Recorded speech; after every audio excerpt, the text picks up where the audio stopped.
ఘంటానాదం మనకి సనాతన ధర్మంలో గంట మోగడం అనేది అత్యంత ప్రధానం. దేవతలని రమ్మని పిలవాలన్నా, అంతకు ముందే అక్కడ తిష్టవేసి ఉన్న రాక్షసులు తొలగిపోవాలి అన్నా గంట మోగితే ఇంట్లోంచి రాక్షసులు వెళ్ళిపోతారు. ఇప్పుడు నేను ఇక్కడ ఉన్నాను అనుకోండి, మీరు నన్ను రమ్మని పిలవచ్చు. నేను ఇక్కడ ఉన్నాను అనుకోండి, అయ్యా మీరు ఇప్పటికి చాలాసేపు మాతో గడిపారు, ఇక మీరు విశ్రాంతి తీసుకోవడానికి వెడదాం అనుకుంటే మీరు బయలుదేరండి అనొచ్చు.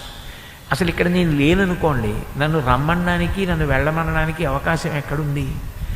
అంటే మనం పూజని ఆలస్యం చేసేస్తే, సూర్యోదయం అవగానే పూజ లేదా సూర్యోదయ పూర్వం పూజ మొదలు పెట్టకపోతే మనకన్నా ముందు భూత పిశాచాలు బయలుదేరుతాయి చేసేయడానికి.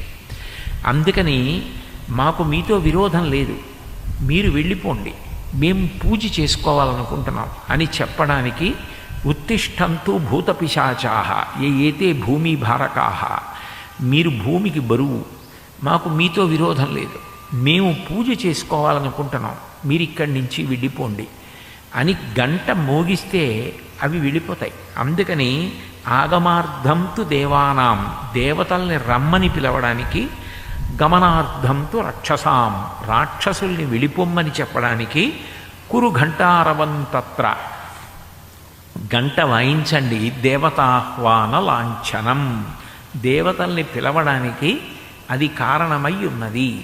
అందుకని ఘంటానాదం చేస్తారు.